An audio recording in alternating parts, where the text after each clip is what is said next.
প্রিয় শিক্ষার্থী, এখন আমরা পরিপূরক সম্পর্কে জানব। তো পরিপূরকটা তোমরা পাবা সংখ্যা পদ্ধতি রূপান্তর, এরপর আছে যোগ বিয়োগ, তারপর আছে পরিপূরক।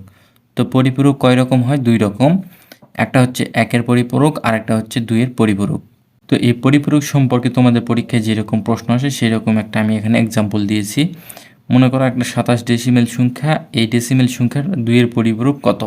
পরীক্ষায় এরকম একটা প্রশ্ন দিয়ে দিল।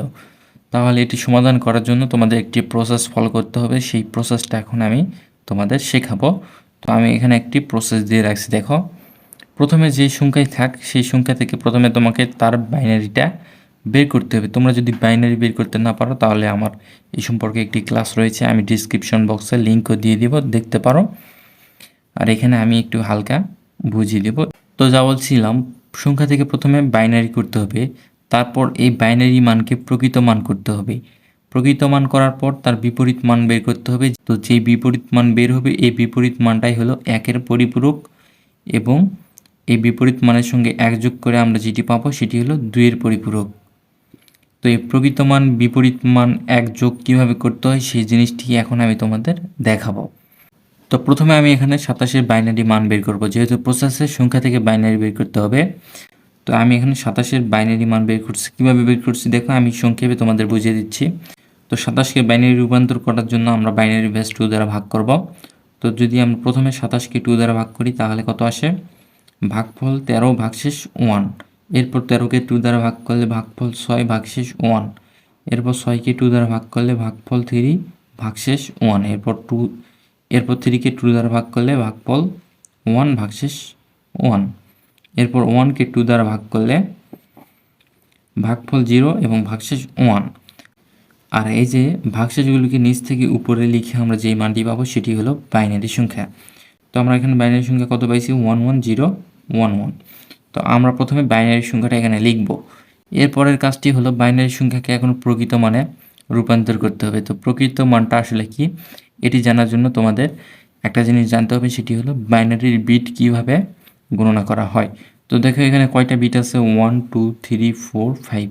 এখানে কিন্তু 5টা সংখ্যা অর্থাৎ 5টা বিট রয়েছে। আর বাইনারি বিট গণনা করা হয় প্রথমে 1, এরপর 1-এর ডবল 2, 2-এর ডবল 4, 4-এর ডবল 8 এবং 8-এর ডবল 16, অর্থাৎ শুধু জোড় সংখ্যাগুলা। যেমন আমি তোমাদের উদাহরণ দিতে পারি, 1 জিবি মেমোরি, এরপর হয় 2 জিবি, 2-এর ডবল 4 এবং 4-এর ডবল 8, এরকম।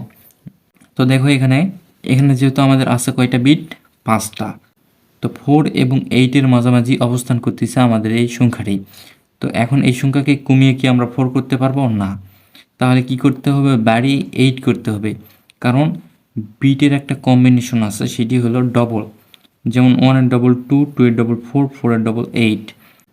হয় এখানে 4 হতে হবে, না হলে 8 হতে হবে। তো আমরা যেহেতু কমিয়ে 4 করতে পারবো না, তাই আমরা এখন বাড়িয়ে 8 করে দিব। তো বাড়ানোর জন্য কি করতে হবে? এর পূর্বে 3টা শূন্য যোগ করতে হবে। দেখো আমি এখানে 3টা শূন্য যোগ করব। তাহলে এখন দেখো এখানে 8 বিট হয়ে গেছে। তো এখন এটি হলো তার প্রকৃত মান।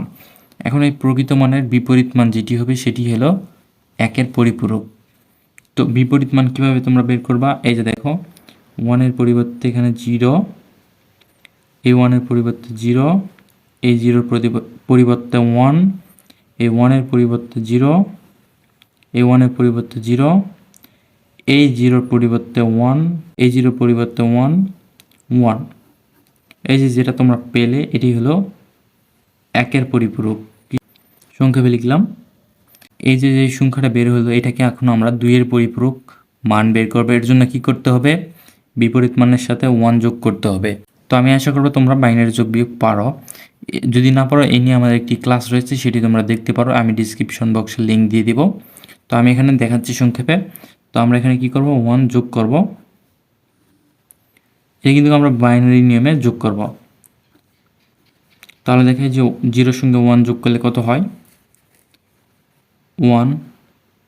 এরপর কি আছে? 0, কিছু নেই, তা আমরা যা আছে তাই নিচে যেহেতু কিছু নেই তাহলে উপরে যা আছে তাই আমরা বসিয়ে দেবো। এই যে 1 0 0 1 1 1। এই যে বাইনারি মানটা বের হলো এটি হলো 2-এর পরিপূরক। আশা করি এখন তোমরা 1-এর পরিপূরক, 2-এর পরিপূরক তোমরা একা একা বের করতে পারবা। যদি এখানে বলা হতো 27-এর 1-এর পরিপূরক বের করো, তাহলে তোমরা এই যে বিপরীত মান পর্যন্ত এসে থেমে যেতা, এই যে বাকিটুকু এটুকু করা লাগতো না, তাহলে যে মানটি বের হতো সেটি 1-এর পরিপূরক। আর যেহেতু 2-এর পরিপূরক, তাহলে তোমাদের এই প্রসেসটি ফলো করতে হবে। তোমরা চাইলে এটি স্ক্রিনশট দিয়ে রাখতে পারো বা খাতায় লিখে রাখতে পারো।